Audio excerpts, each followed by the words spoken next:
So hot off the press of episode 219, how private equity killed Instant Pot, I have this other question in my head. Why is finance like this? Why can people get away with this financial engineering? Why is it so easy to pull the wool over all of the people in corporate America and all development teams? That can't be right. I need to talk about it. We need to explore this subject.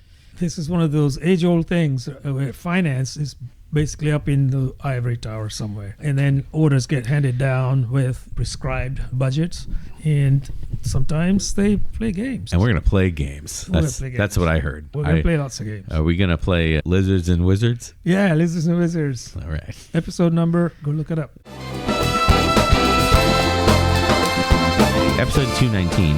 I started that episode by saying, like, I was shocked and amazed because I read through a thread talking about Instant Pot. By the way, I still can't say. I call it Instapot. If you say Instant Pot fast enough, it becomes Instapot. I've tried it. Well, then I'm just going to give completely into the dark side. The article that originally caught my eye for the Instapot podcast, again, I said in episode 219, there was a ton of people saying like, oh, they should just add Bluetooth or air fryers or Winnebagos or whatever, right, to the that's right, a Winnebago Instant Pot. And then so many people pointing fingers to say they should run a better business, pull themselves up by the bootstraps, which by the way, that phrase, pull themselves up by their bootstraps, it's purposefully stupid, right? It's like, because it's a joke, right? Because you can't pull up on your bootstraps and lift yourself up. That phrase is pointless. Those armchair folks say, oh, they should have run a better business model or added this feature, Bluetooth, this and that.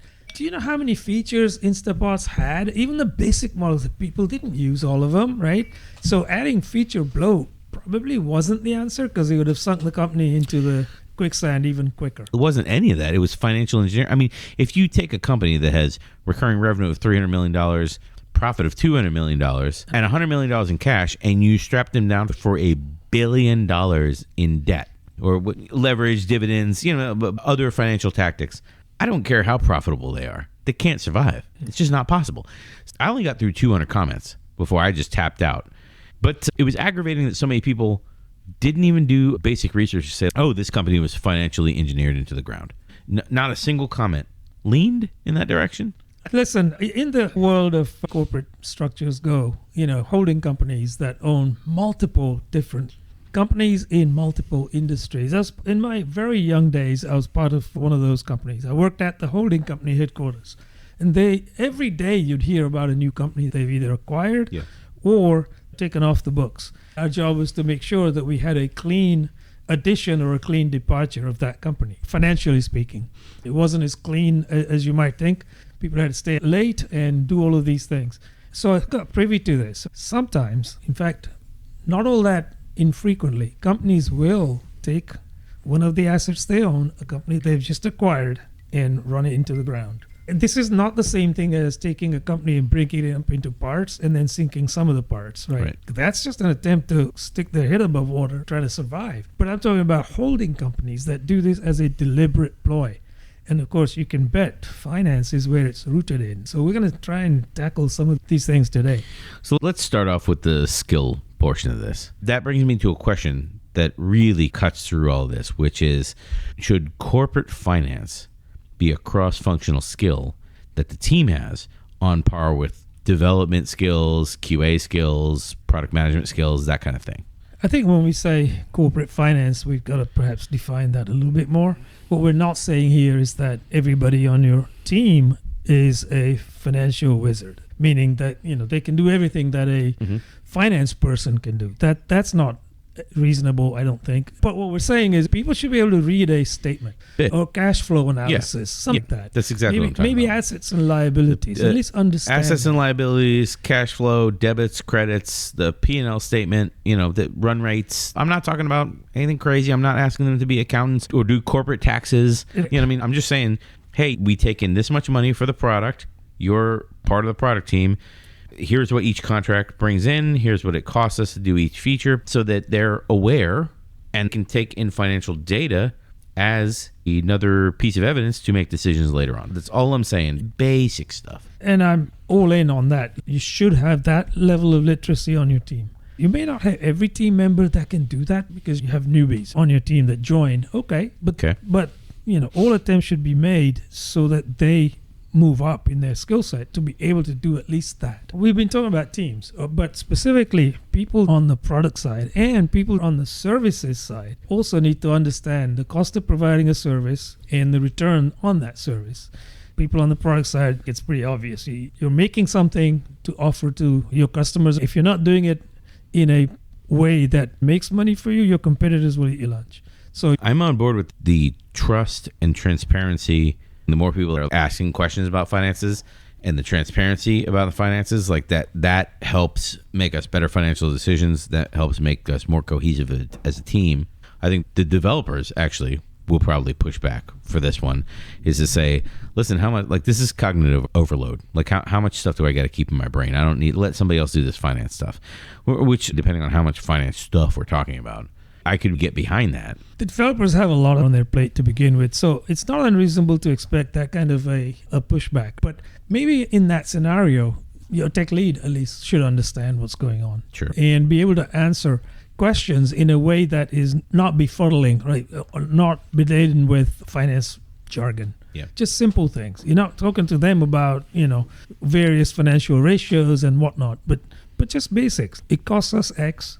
We can only get Y. Is it worth doing? How can we reduce that? Those are conversations you can have with developers. Using it for risk mitigation, is that what you're saying? Just to make sure you're not going in over your head, right? So you're going to lose money. In terms of, like, we can build this feature for 3 months, and then the amount of money invested in building this feature versus the signal does not equal what we will bring back from the feature. The main pushbacks I have in this category have to do with not getting a complete picture of the finances. Yeah. I was at a company one time and they would show the gain of certain products over time, but they wouldn't tell you the actual dollar figure because they were trying to play some games or they were afraid it would leak out and get to competitors. I don't know why they had that fear. It was very strange, but the fear of information leakage. If you're not giving the team the full picture, you might as well not do it at all. In order for the team to make an informed decision about what is the lifetime of that feature, right? Or how much does it add to the lifetime value? Now we can make it a financial decision. We can spend 8 sprints on this, and a sprint is $10,000.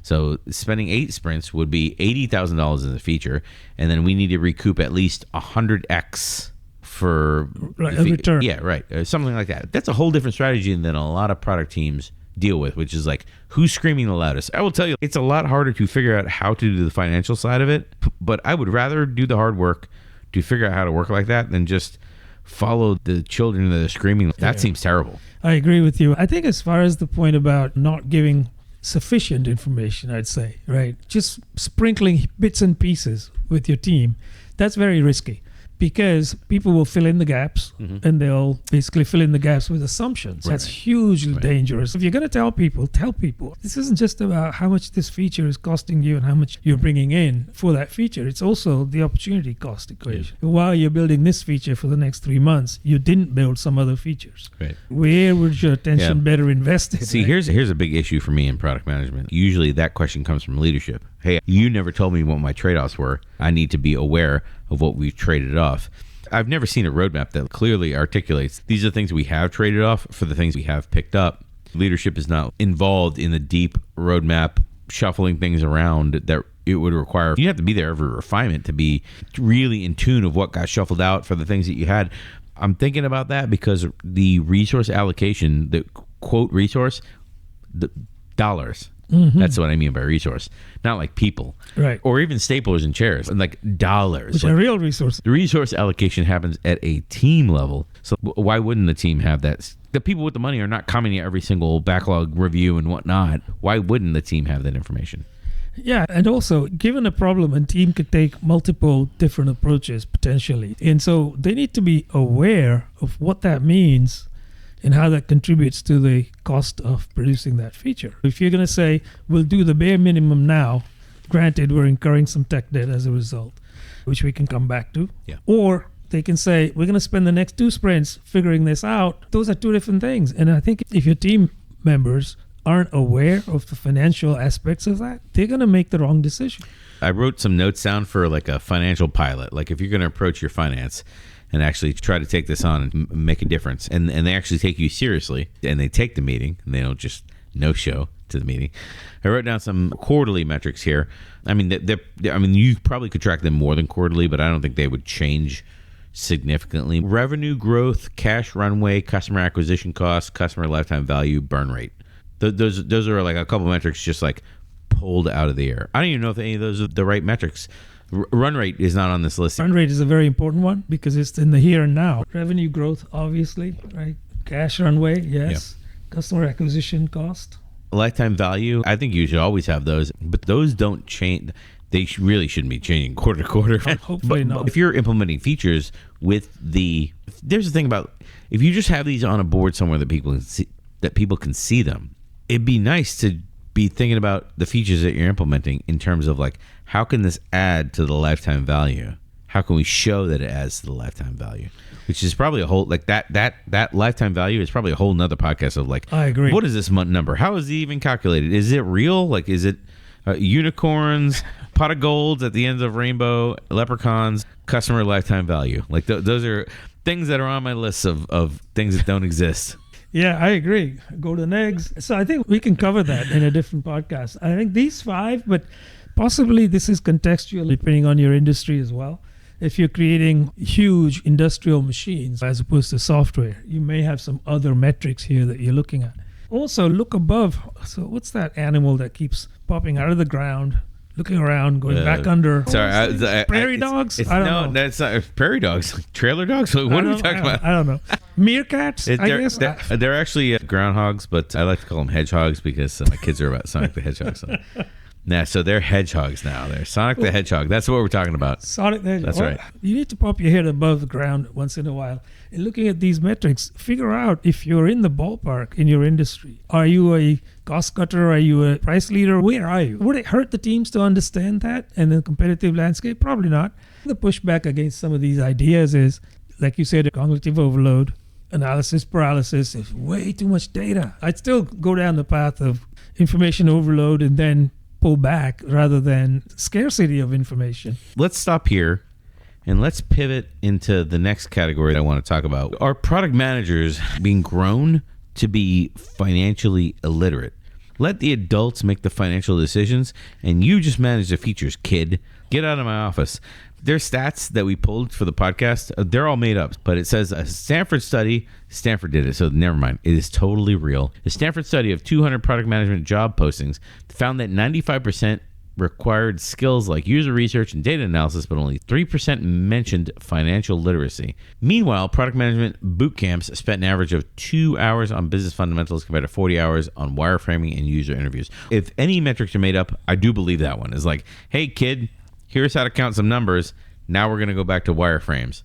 Because, like, what do you, like, the adults take care of this. Yeah, I think there's levels, though. Like, if you have a boot camp that's focused around product management and you're not touching even on the basics of finance, you're kind of shortchanging this. The point of me being saucy is the curriculum gap, the education gap, starts from day one. No matter how good the education is, even if you're, like, Reforge. You know, the Reforges of the world, how much of that talks about business finance? So we talked about the curriculum gap. We talked about Reforge. I don't know if that's going to make it into the podcast. The career progression of PMs, they get promoted based off of like how many people that are VPs like them and how many positive interactions with customers, and the economics may or may not come into it. I'm sure people listening might be enraged by me saying like, oh, well, Brian, if they're not profitable, of course they're not going to get promoted. I don't know about that. I think people will get promoted regardless. By the time you get to that level, you've already lasted this long without having the financial chops or the savvy, right? And how are you going to suddenly get it? And how are you going to pass it on to the next people? I guess I'm casting stones today on the podcast. A lot of products promotion paths have nothing to do with products. So I guess I'm arguing against financial literacy here. But yeah, I mean, that's certainly the case today. Unfortunately, that does not make a very effective product manager or leader without having those. If you're trying to build something long-term, that doesn't work.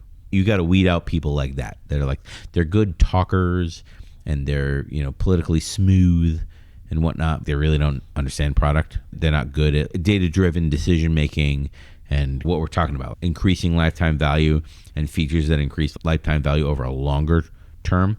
Let me think about more stones I can throw in the against category that product managers shouldn't be financially literate. Remember a year and a half ago on the podcast, or like 2 years ago on the podcast, where everyone wanted a specialty product manager? You had to be a product manager. I need someone who's got 8 years of AI experience.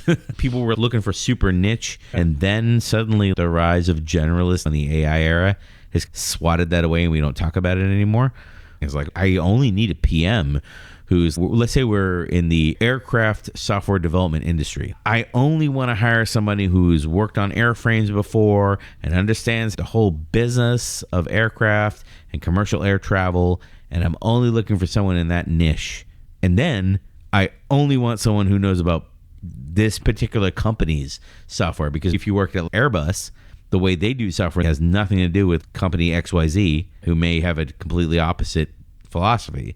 So now you've really filtered down your pool of potential candidates for product managers to a point where you basically should promote from inside or keep the job open for... You're absolutely correct. There was that phase, right? But coming back to this topic, it doesn't matter if you're newly into product management from something you've never done before, or you've spent a few years, maybe double-digit number of years in product management. If you haven't got that background of learning about the financial aspects of your craft, trying to make decisions based on finances, two things will happen, right? If you're new, you're probably going to either get promoted because you're charming and then you'll leave, right? Or you get promoted and you're still not financially savvy because you never were and you didn't take the trouble to learn all that. So you can't pass it down to those people that are coming up the ranks behind you, right? So you're perpetuating that cycle, basically. And that's a real danger. I think that's happened with some of the big names in product management that didn't do anything to do with finances before. They're still not doing that. And so they've mentored a whole bunch of people since, and none of those know how to do it either. Yeah. What would you say to the people that will try to push back by saying, listen, the market feedback will push back against, I need to know finance numbers. I just need to pay attention to the market. They'll push back on things and products and features that don't work. And also, in the two sides of that coin, on the other side is like, hey, I've been successful so far.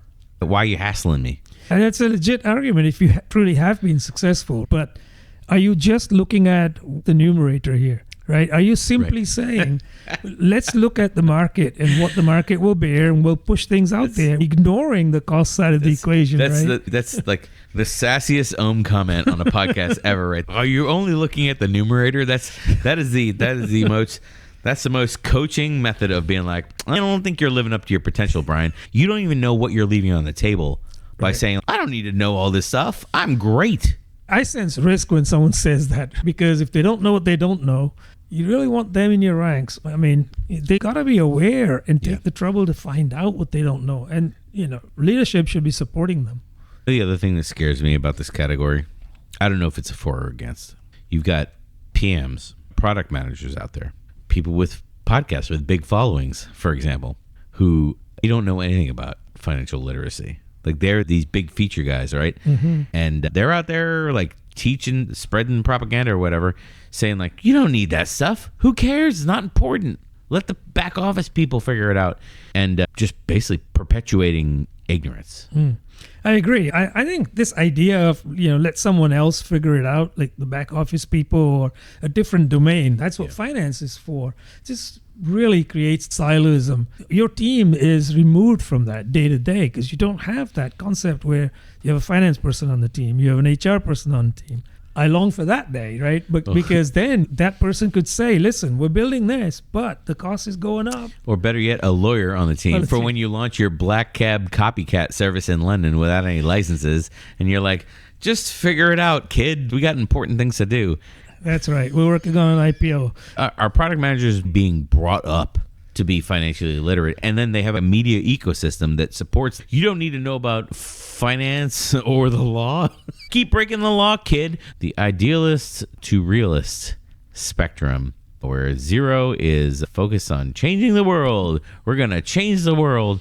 And 10 is optimized. 10 is PE, actually. 10 is we're going to run your business into the ground. I don't know about this category. I'm squarely in the middle of it. I might be leaning towards PE on this one. If we're not willing to teach the young generation, then get ready for the same thing that happened with Scrum Masters to happen with product managers. 10 years from now. I was like, I don't need any of these people. I can just have accountants run the product management business. Yeah, I mean, when you make finance a dark art, right, anything's possible. So, yeah, I agree with you. Oh, there you go. You just named the podcast, The Dark Art Finance. Sorry. Here's a category that I like to wheel out at networking events when things are not contentious enough. Can product managers really do product without finance skill or visibility? There's a great little quip I love to zip out at those sessions. Whoever owns the budget, you have to go to them and plead and beg for resources. They're the real product manager. So I really like this topic. Whoever owns the budget aren't necessarily even savvy about what needs to be done. They don't know market conditions. They don't know any of those things that a product person concerns themselves with. The only thing they know is just a number. So this is the budget you have for this fiscal year or quarter, whatever it might be. Go. And then the product people are fixated on that number, and they're going to work within that number. So their playpen's already fenced, right? That's their budget. But then when they find out things that don't lead themselves to being amenable to that budget, what do? They go back. And usually they're not very welcome when they say, hey, we need more money. It's like, we gave you all the money we had. So there's a lot of things wrong with this. Starting with those that own the budget. It's not their money, first of all. They treat it like it is sometimes. It's not their money. They should really be encouraging the product people to make a financial decision on the offering, whether it's a service or a product. So if you're building a product, figure out what your potential returns might be over what period of time, and then figure out what your potential costs might be, again, over what period of time, and then build and budget product portfolios instead of just here's a R&D budget or development budget. Yeah, see, like I'm a corporate executive listening to what you just said. It makes me feel like you're taking all my adult decisions away, like pricing models, customer acquisition strategy, feature prioritization. I don't mean like feature like we're going to build this widget or this toggle or whatever. I mean, we're going to create a whole new thing in the software, like spinning up multi-year, potentially, product line decisions. Require understanding of cost, margins, customer lifetime value, that kind of stuff. And that stuff's not, the typical product manager doesn't make decisions at that scale. They don't, but should they? Well, if the adults are going to have the big ego and want to feel like they're doing real work, then no.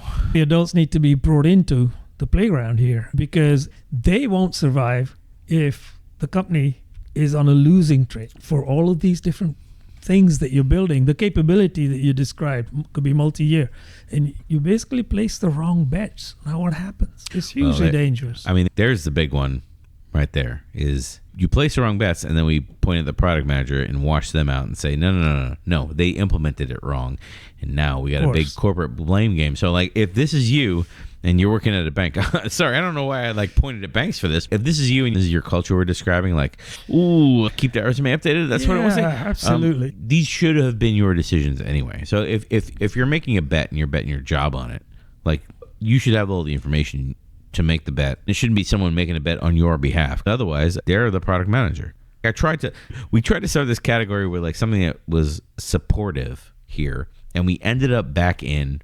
Surprise, you don't even do your job. They hired you to do this job, and your management won't even let you do this job. They're like, oh, you can make the best decisions with all the data you have. You can order a car in whatever color you want, as long as that color is black, kid. Right. Now get back to pounding out them widgets. Boy, how patronizing. We've been talking about product people here largely, but finance also has a huge part to play. So if you're in finance, purely in finance, you happen to stumble across this podcast, you should be welcoming your product people into the discussions around budget formulation, things like that, right? Yeah. Be ready, because you're the experts here. Be ready to explain simple concepts like how to read a financial statement, cash flow analysis, simple things like that, so that they can do a better job. It will actually help you too, right? Because what they're giving back to you, the information you look for, that's going to be more meaningful. Overall, it can only be good for the company if you spread the knowledge. That's a great tactical call out in the middle of the podcast, which is go get your finance person that you get along with the best, grab them and bring them onto the call or in person where you're interfacing with the customer so that they understand like, oh, you're going to get an insight into how customers use our products. And then to really understand how what you're doing helps us. Get in there, ask questions, bring them into the debrief after. Usually when you have a big customer call, you debrief after and talk whatever. Like, Sure. give them some questions to ask during the interview. Get them in to actually participating, because again, you're not gonna take somebody who's been kept in a silo and think you're gonna bust all the silos overnight. You need to do that slowly over time, so it's not challenging and everyone doesn't get all bent out of shape, so that you can start working as a cohesive team. Because again, these people go back to their silo.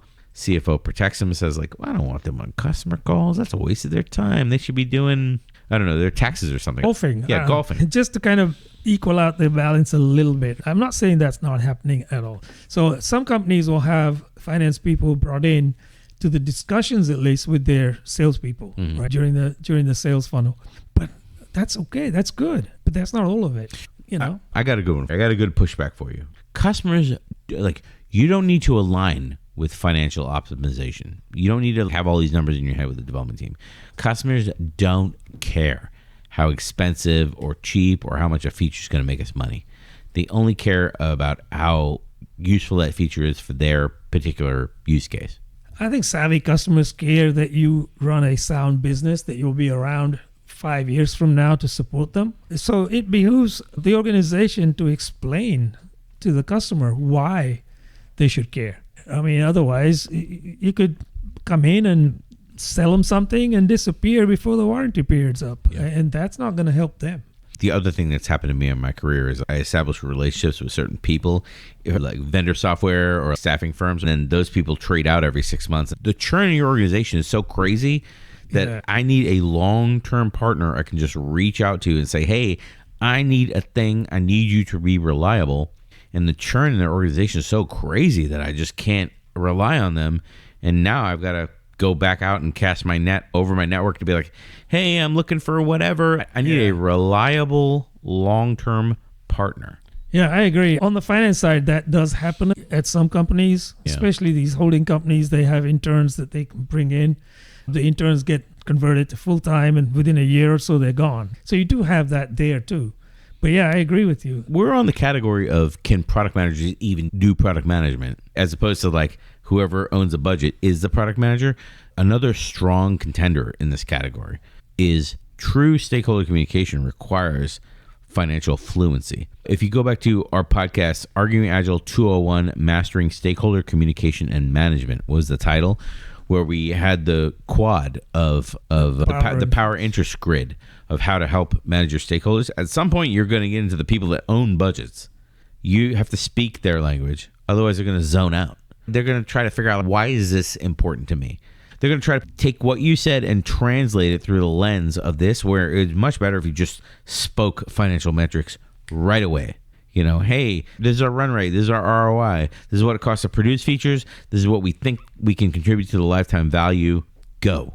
If you're not coming to different stakeholders, speaking in the language of those stakeholders, now we have a leadership problem. Go back to the podcast we did with Extreme Ownership. Most of the podcast was about leadership. You're not perceived as a good leader because you can't change your language based on the audience that you're talking to. Now you have a bigger PM problem of being a good PM. Yeah, I concur with that, because if you're not speaking their language, not only will they just be disconnected, disengaged, etc.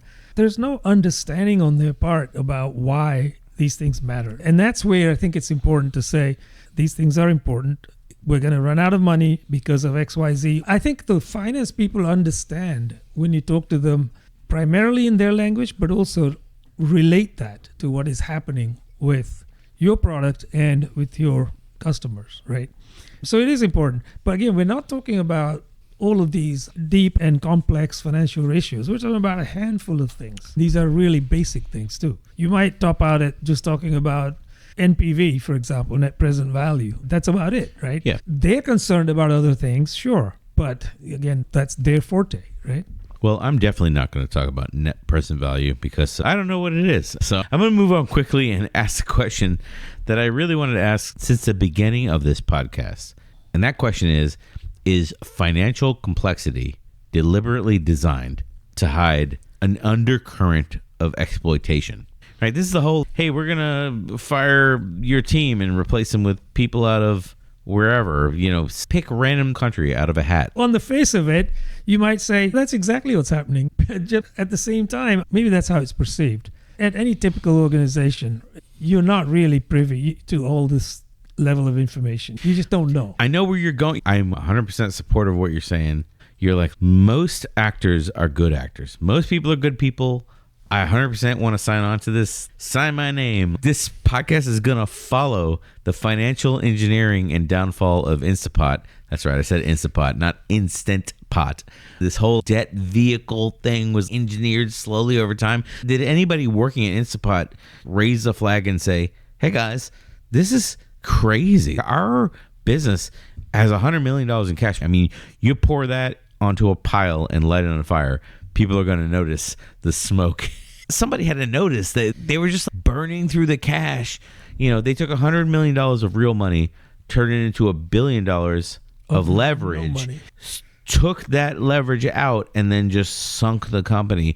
At some point, you have to say, at a typical company, would you even know that the business was taking out loans? No. That's what I'm saying. You wouldn't know, right? But there's got to be a few people in a company that size. I forget the headcount at the time. I don't know. Yeah, actually, I don't know how big the company was, but I can tell you, it won't be everybody that just basically was caught unawares by all this. There's got to be a few people that caught on to it. But, you know, they're usually silenced. We've got this, right? Well, how do you think we got $100 million in the bank? We got this. We know what we're doing. Or, you know, all the way down to, well, stay in your lane. Get on with what you have to do. So Instant Brands is a company size of 1,800 employees, according to KIRO 7 News Seattle.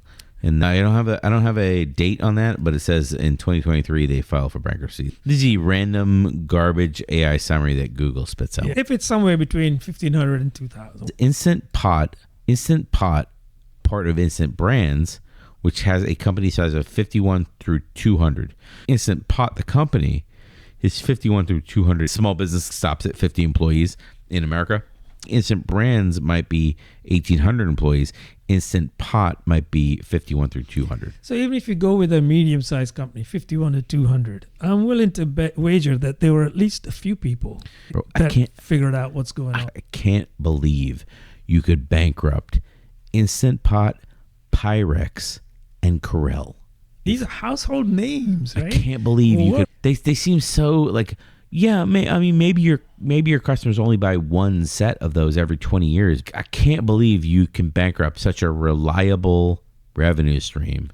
Well, not only did it happen, so you have to believe it, but right. The Titanic was unsinkable, they say. Yeah. Right? Oh my God. It'd be different than like the Titanic is unsinkable if they were in the iceberg derby. That's the difference here. You have reliable, well-made, well-maintained brands over a long period of time, and you just sunk them. The initial purchase from our last podcast was like 2017, 2018. I think the purchases started going through, and then the bankruptcy was in 2023.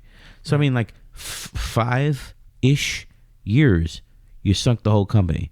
It is insane. It sounds incredulous, but it happened. There are probably many companies that went down the same path. I only went down that memory lane right there because I was kind of questioning, like, were there people in that company that knew where they were headed? Like that knew they were on the Titanic? Like, sure, there were. What we've talked about in this podcast is everyone should have financial literacy.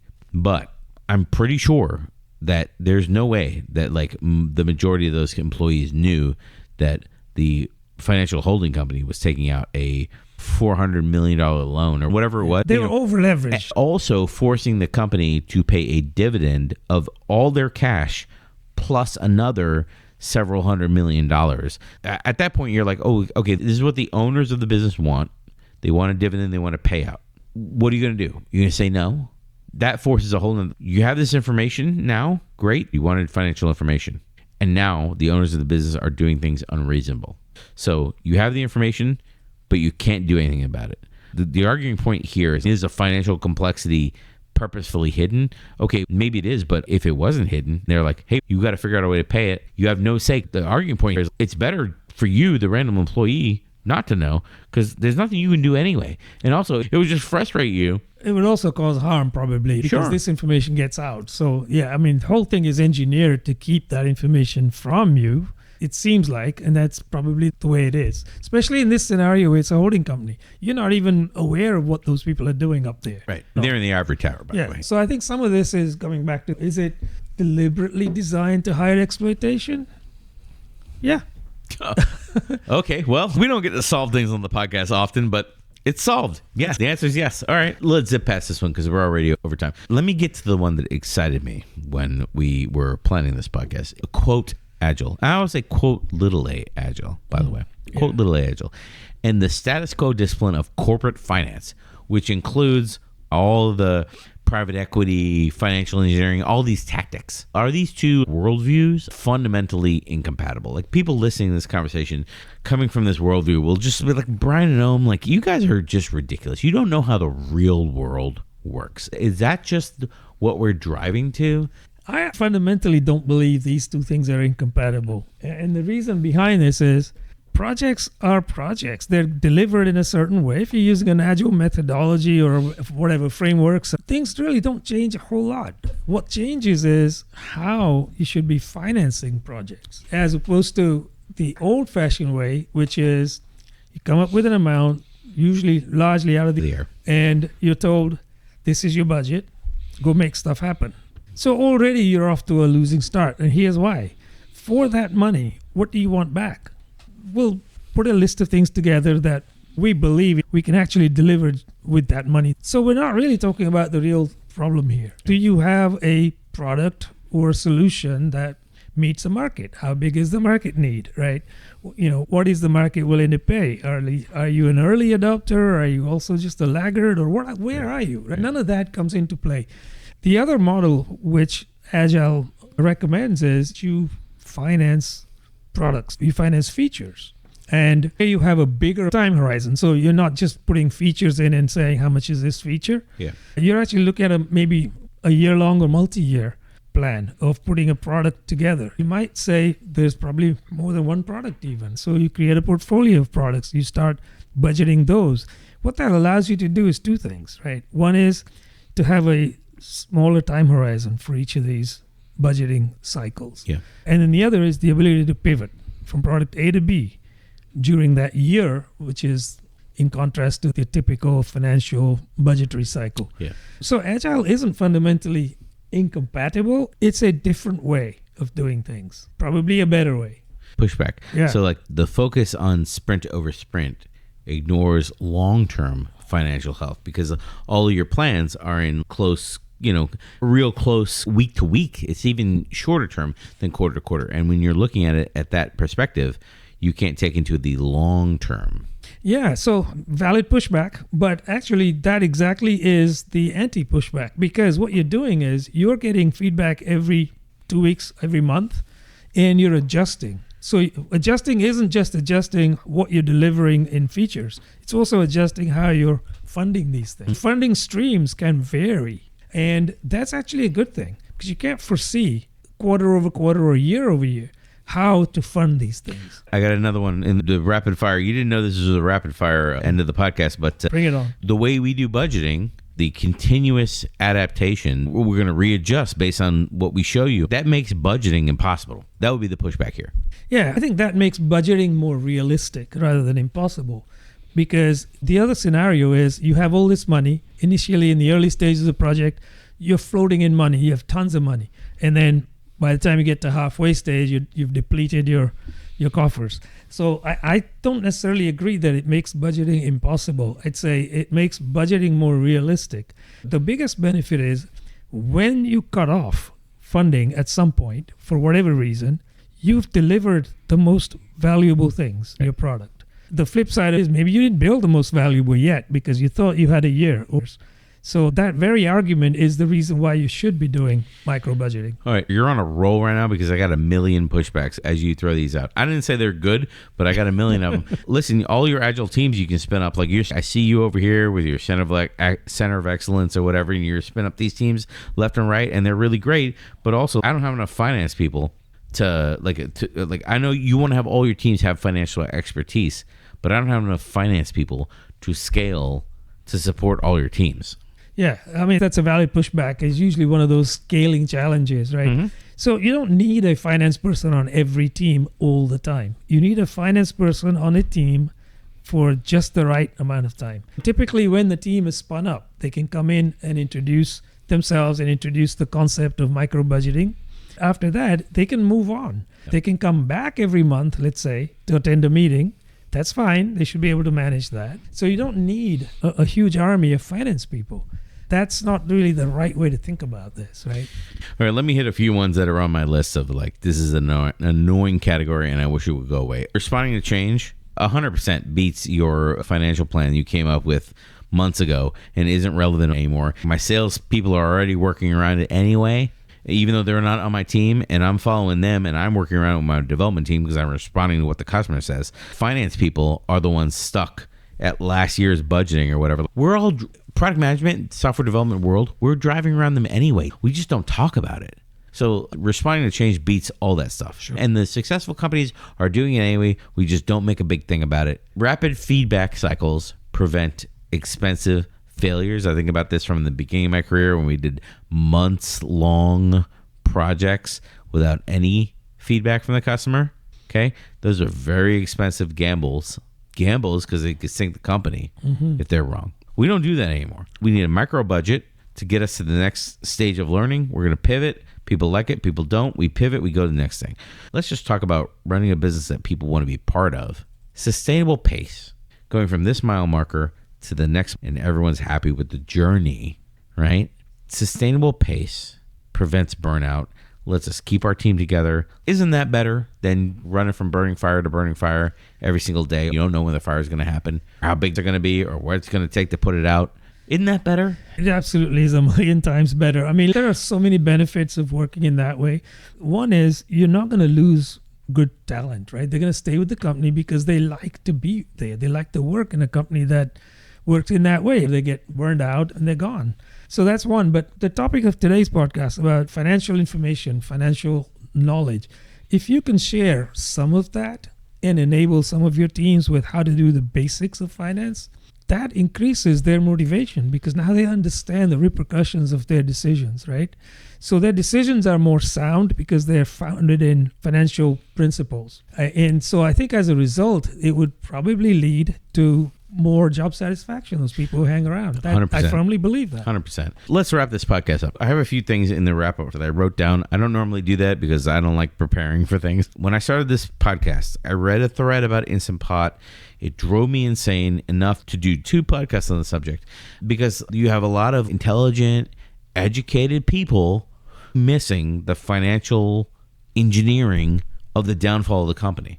They completely miss it in all the comments. Yeah. Again, I only got through 200 to 250 comments. I stopped counting at 200, and then I kept reading until I just couldn't take it anymore. There were easily 500 comments in that thread. You can't pin the failure on an individual person. It's not an individual failure. It's a systemic failure that goes back to this financial engineering and exploitation. The skills that make great product leaders, systems thinking, user empathy, deep analysis, asking hard questions, and even being able to ask questions and not be perceived in a pointing fingers bad way, like that kind of stuff. Yeah, cool. You can do all that and still fall victim of financial manipulation. So this is my claim on the podcast today. In order to do a great job and build something that lasts, you need to be watching these financial indicators. You need to be aware of it.